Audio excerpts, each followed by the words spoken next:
అధికారాన్ని అడ్డం పెట్టుకుని వైసీపీ అధినేత ఆ పార్టీ నేతలు చేసిన అన్యాయాలు అన్నీ ఇన్ని కావు. పేదలకు మేలు చేస్తున్నామంటూ ప్రగల్భాలు పలికిన వైసీపీ సర్కారు అంతర్గతంగా చేసిన భూమాయతో ఆ పార్టీ పెద్దలకు భారీగా భూములు కట్టబెట్టింది. వీలైతే ప్రలోభాలు, లేదంటే భయభ్రాంతులకు గురిచేసి పేదల భూములను కారు చౌకగా కాజేశారు వైసీపీ నేతలు. అంతేనా, తమకు గిట్టని వారి భూములను నిషేధిత జాబితాలో చేర్చి లక్షలాది మంది కన్నీటికి కారణమయ్యారు. ఇదే విషయాన్ని కూటమి ప్రభుత్వానికి మొరపెట్టుకున్న బాధితులు సమస్యను త్వరితగతిన పరిష్కరించాలని వేడుకున్నారు. కానీ ఆశించిన మేర ఫలితాలు రావటం లేదు. బాధితులకు న్యాయం జరగడం లేదు. దీనిపై ఏర్పాటైన మంత్రివర్గ ఉపసంఘం సమస్యల పరిష్కారానికి మరింత సమయం కావాలంటోంది. మరి వైసీపీ సర్కార్ చేసిన ఆ అన్యాయాలకు న్యాయం దక్కేది ఎప్పుడు? భూ సమస్యల పరిష్కారానికి ఎందుకు ఆలస్యమవుతోంది?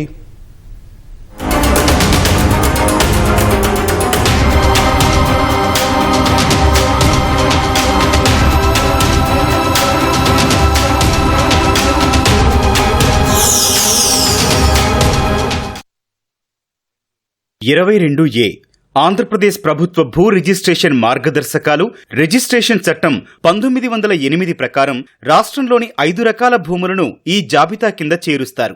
ప్రభుత్వం ఆధీనంలోని భూములు, సామాజిక అవసరాల కోసం కేటాయించినవి, ప్రభుత్వ అసైన్డ్ భూములు, చర్చ్, వక్ఫ్, ఇనాం సహా న్యాయస్థానాల్లో వివాదంలో ఉన్న భూములను 22A కింద చేర్చి రిజిస్ట్రేషన్లు నిషేధిస్తారు. ఈ జాబితా కింద చేర్చిన భూములకు దశాబ్దాల కాలం నుంచి ప్రభుత్వాలు రక్షణ కల్పించాయి. 22Aలో చేరిన భూముల క్రయ విక్రయాలకు అవకాశం ఉండదు.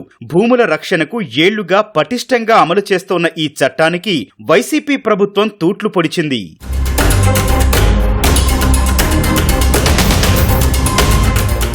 నిబంధనలు ఉల్లంఘించిన వైసీపీ ప్రభుత్వం తమకు అనుకూలంగా ఉన్నవారికి 22A చట్టాన్ని చుట్టంగా మార్చింది. నిషేధిత జాబితాలోని భూములను ఇష్టారీతిన పార్టీ నాయకులకు కేటాయించి రిజిస్ట్రేషన్లు చేసింది. పట్టాలు కూడా జారీ చేసింది. దాంతో నిషేధిత జాబితాలో ఉన్న వేలాది ఎకరాల భూములు పెద్ద ఎత్తున అనర్హుల చేతుల్లోకి వెళ్లాయి. అంతేనా, భూముల లెక్క సరిచేసేందుకు మరో పన్నాగాన్ని అమలు చేసిన జగన్ ప్రభుత్వం కక్షగట్టి మరీ తెలుగుదేశం నాయకులు, ఆ పార్టీ సానుభూతి పరుల భూములను అన్యాయంగా 22A జాబితాలో చేర్చింది. రాష్ట్రంలోని అనేక చోట్ల ప్రైవేటు పట్టా భూములను సైతం 22A నిషేధిత జాబితాలో అడ్డగోలుగా కలిపేశారు. దాంతో సరైన పద్ధతిలో ఉన్న పట్టా భూముల కొనుగోళ్లు, అమ్మకాలు, బదిలీలు నిలిచిపోయాయి. ప్రభుత్వ భూములు అక్రమంగా వైసీపీ నేతల చేతుల్లోకి వెళ్లగా సామాన్యుల పట్టా భూములు నిషేధిత జాబితాలోకి చేరిపోయాయి. ఇలా వైసీపీ చేసిన అరాచకంతో రాష్ట్ర వ్యాప్తంగా సుమారు 2 కోట్ల ఎకరాల భూములు నిషేధిత జాబితాలోకి చేరిపోయాయి.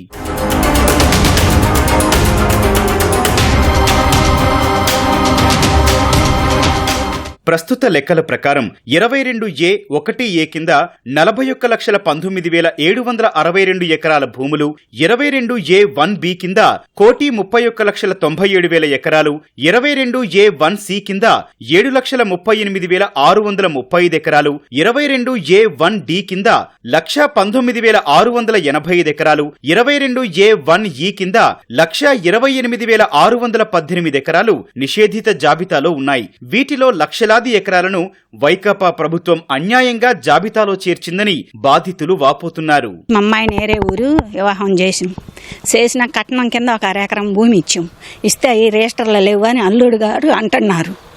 మాకు అది రిజిస్టర్ హక్కులు కలిగిస్తే అమ్మాయికి రాసిస్తాం మేము.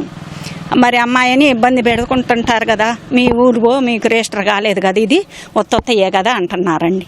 అది మాకు హక్కులు కలిపించి రిజిస్టర్ చేసిస్తే.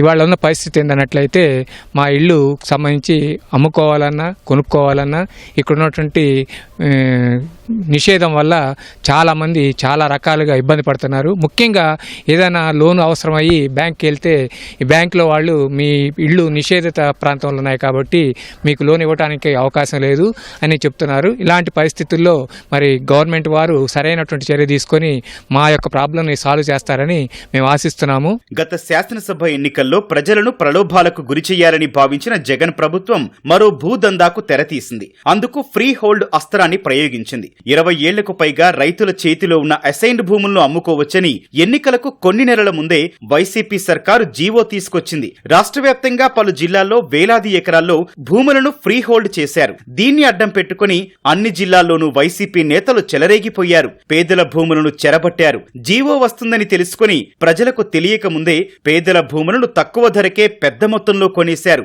జీవో వచ్చాక వీటన్నింటినీ అధికారికంగా తమ పేరిట మార్చుకొని సొమ్ము చేసుకున్నారు. దీంతో మోసపోయామని గ్రహించిన పేదలు లబోదిబోమంటున్నారు.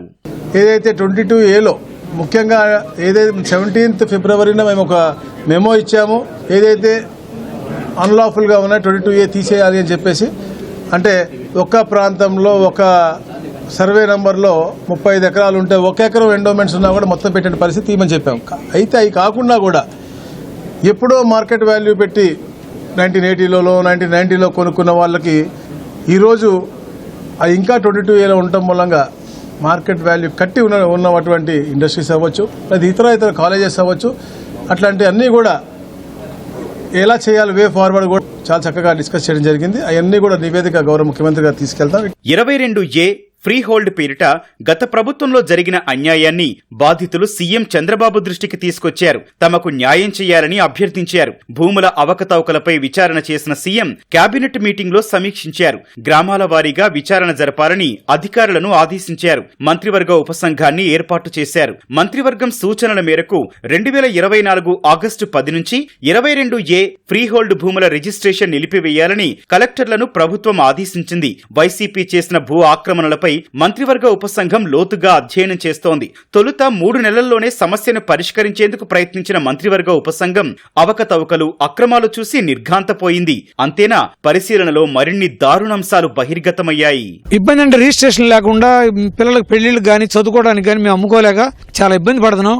అందుకని మేము దయచేసి ఈ 22A1C నుంచి తొలగించి మేము అమ్ముకునే విధంగా మాకు హక్కులు కల్పించాలని మేము కోరుకుంటాం. మాకు ఎకరం 16 సెంట్లు పొలం ఉంది. అది ఇప్పుడు నిషేధ జాబితాలో 22Aలో పెట్టారండి. మాకు అమ్ముకోవడానికి ఇల్లు లేకుండా చేశారు. ఇప్పుడు మేము చేసుకోవాలన్నా అమ్ముకోవాలన్నా కూడా మాకు చాలా సమస్యలుగా ఉన్నాం. మమ్మల్ని దయచేసి కొద్దిగా వడ్డనేయండి. అమ్ముకోవడానికి లేదు, తినడానికి లేదు, చేసుకోవడానికి వాళ్ళు అది ఇది అంటున్నారు. చాలా ఇబ్బందులు పడుతున్నాం. దయచేసి ఏదో పరిష్కారం చేయండి. వైసీపీ నేతలు పెద్ద ఎత్తున భూదందాలు చేసినట్లు గుర్తించిన మంత్రివర్గ ఉపసంఘం అక్రమాల గుట్టు విప్పే పనిలో తలమునకలయ్యింది. లక్షల ఎకరాల్లో నిబంధనలు ఉల్లంఘన జరిగినట్లు తేల్చింది. విశాఖపట్నం పరిసర ప్రాంతాల్లో 100 కోట్ల విలువ చేసే 14.5 ఎకరాల దస్పల్లా భూములను విజయసాయిరెడ్డి చేతుల్లోకి తీసుకుని కొల్లగొట్టినట్లు పరిశీలనలో వెల్లడైంది. ఉమ్మడి చిత్తూరు జిల్లాలోని మదనపల్లిలో మాజీ మంత్రి పెద్దిరెడ్డి రామచంద్రారెడ్డి 22A భూములను తన ఖాతాలో వేసుకున్నారు. వాటి ఆనవాళ్లు కనిపించకుండా రెవెన్యూ కార్యాలయానికి నిప్పు పెట్టారు. అది రాష్ట్ర వ్యాప్తంగా సంచలనమైంది. ఇలా వైసీపీ నేతలు ఎక్కడికక్కడ పెద్ద ఎత్తున నిషేధిత భూములను ఆక్రమించుకున్నట్లు మంత్రివర్గ ఉపసంఘం తేల్చింది. భూదందాలపై అన్ని కోణాల్లో విచారణ కొనసాగుతోందని, సమస్యల పరిష్కారానికి మరికొంత సమయం పడుతుందని మంత్రివర్గ ఉపసంఘం సభ్యులు చెబుతున్నారు. రకరకాల డీవియేషన్స్ దృష్టికి వస్తున్నాయి. వాటిని ఏం చేయాలి? ఓవర్ నైట్ సొల్యూషన్ కాదు కదా ఇది.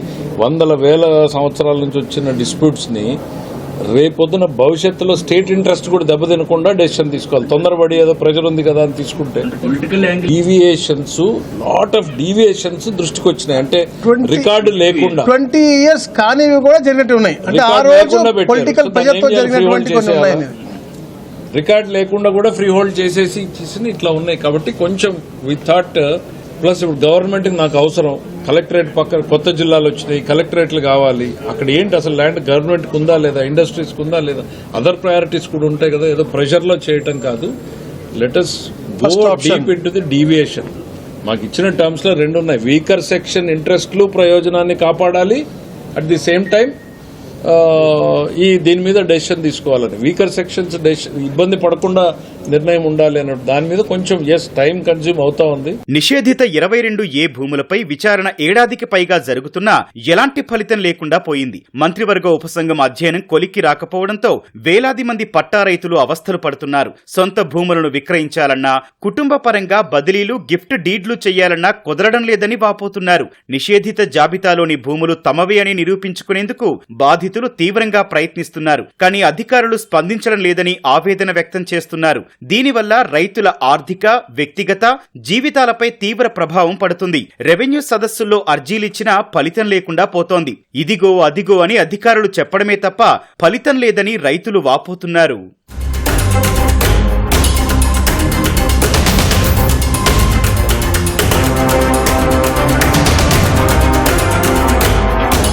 వాన్పిక్ భూములు సహా కోస్తా, రాయలసీమ, ఉత్తరాంధ్ర ప్రాంతాల్లోని అన్ని జిల్లాల్లోనూ దేవాదాయ, ఇనాం ప్రభుత్వ భూముల్లో పెద్ద ఎత్తున అక్రమాలు జరిగాయని మంత్రివర్గ ఉపసంఘం తెలిపింది. ఇటీవల జరిపిన రీసర్వేలోనూ నిషేధిత జాబితాలో అక్రమంగా భూములు చేర్చినట్లు వెల్లడైంది. రెవెన్యూ అధికారులపై ఒత్తిళ్లు తెచ్చి మరీ వైసీపీ నేతలు దందాకు తెగబడినట్లు వెల్లడైంది. అనేక చిక్కుముడులు ఉండటంతో ఏడాది గడిచినా విచారణ పూర్తి కావడం లేదని మంత్రివర్గ ఉపసంఘం సభ్యులు అంటున్నారు. ఎంతకాలానికి పూర్తవుతుందో తెలియని పరిస్థితి ఉందని, వీలైనంత త్వరలో సమస్య పరిష్కరించే ప్రయత్నం చేస్తామంటున్నారు. గ్రామ రెవెన్యూ సదస్సులు, ఇతర మార్గాల్లో వచ్చిన అభ్యర్థనలు, జిల్లా అధికారుల నివేదికలను పరిగణలోకి తీసుకుని అర్హత కలిగిన భూములను నిషేధిత జాబితా నుంచి తొలగించాలని ప్రభుత్వం యోచిస్తోంది. ఇందుకు ఎంత సమయం పడుతుందో తెలియని పరిస్థితి కూడా ఏర్పడింది. ఈ నేపథ్యంలో వీలైనంత త్వరలో తమ భూములపై నిషేధాన్ని ఎత్తివేయాలని, తమ కష్టాలు తీర్చాలని వేలాది మంది పేదలు ప్రభుత్వాన్ని వేడుకుంటున్నారు.